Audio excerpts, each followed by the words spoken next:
This is the truly important message. And again, obviously, it's all about being together and involving everyone in the process.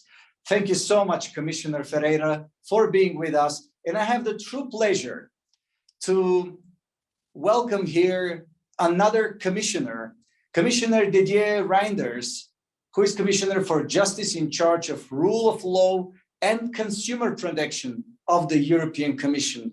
So important and obviously not easy to do job. And I would like to hear the Commissioner discussing technology and innovation in the public sector.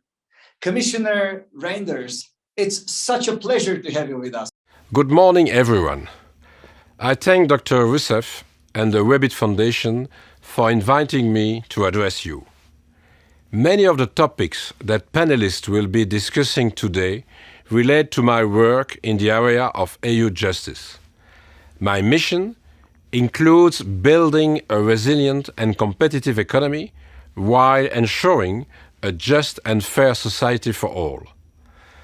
This is especially important today in the context of the pandemic. Apart from health concerns, many citizens are anxious about the restrictions they have to endure. It is essential that national measures in response to the COVID-19 crisis are limited in time to what is necessary and proportionate. That is why my services are monitoring the measures member states take in terms of impact on the rule of law, fundamental rights, and democracy. These are the foundations on which our societies are built. And respect for the rule of law is essential for protecting all other European values. Without it, there can be no mutual trust between member states and judicial authorities. And we cannot ensure the smooth functioning of our single market to guarantee it remains competitive and attractive to investors. The Commission is therefore working hard to uphold the rule of law and to preserve it in every member state. This is a top priority for me as Justice Commissioner. Over time, we have developed a toolbox for promoting the rule of law and preventing problems. Last year, we carried out more than 400 virtual country visits, so we could publish this year's report on the rule of law in the European Union. The rule of law report is a central pillar of an annual mechanism.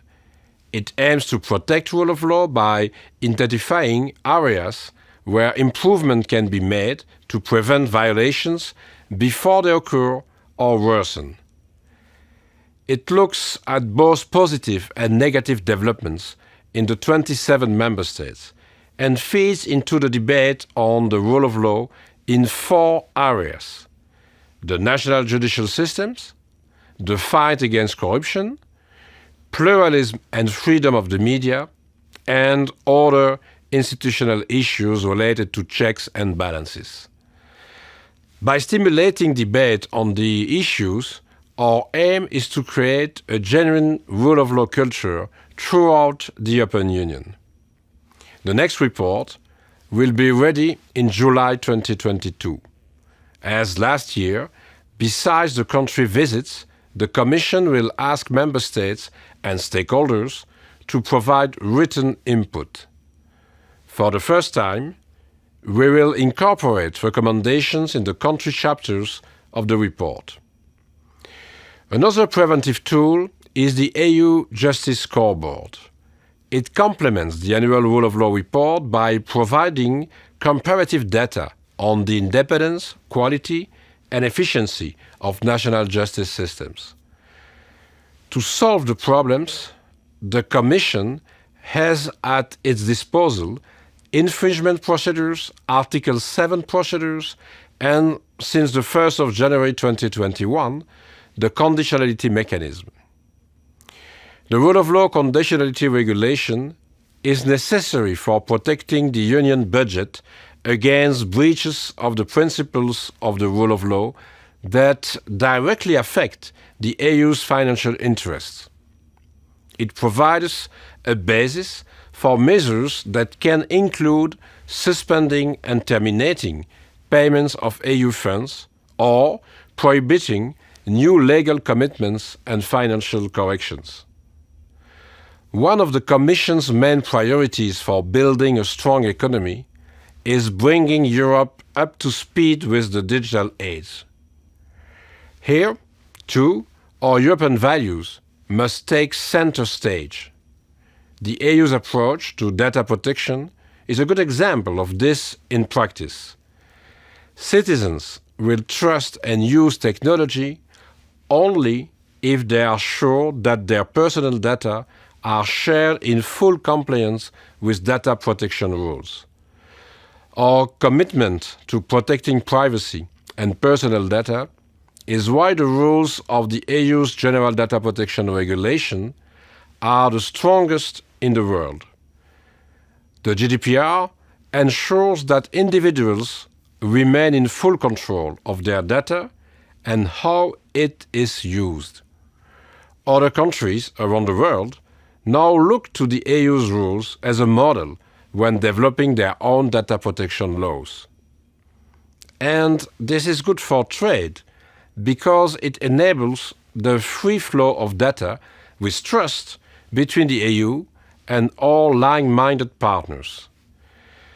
This human-centric approach is a theme that runs through all of our initiatives on digital technology. It is the approach that shapes our proposal for a first-ever EU legal framework for artificial intelligence, for example. The proposal guarantees the safety and fundamental rights of people and businesses. At the same time, it strengthens AI uptake, investment and innovation across the European Union. Businesses also need legal certainty about what the AI liability risks are when they want to invest in it. So, the Commission is working on adapting the Product Liability Directive to ensure that victims have effective remedy if an AI system or other innovative technologies cause damage or harm. A public consultation on this is open until 10 of January 2022, and I would like to hear your views.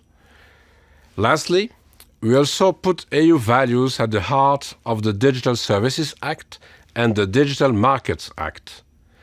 They form a single set of rules for organizing Europe's digital space for the next decades. With the Digital Services Act, we want to clarify the duties of digital services to address illegal goods, services, and content online, and the safety risks for online users. The rules primarily concern online intermediaries and platforms such as online marketplaces, social networks, content-sharing platforms, app stores, and online travel and accommodation platforms. It includes new procedures for faster removal of illegal content and obligations for protecting users' fundamental rights online. The Digital Market Act ensures fairness in the relationships between platforms and business users. This will indirectly allow the emergence of more service providers. Consumers will ultimately benefit from a wider choice of services, including those offering the highest level of privacy protection. The new rules fit perfectly with the Commission's digital strategy of protecting users' fundamental rights online. At the same time, we want to foster innovation, growth and competitiveness in the single market. Thank you, and I wish you fruitful discussions for the rest of the day.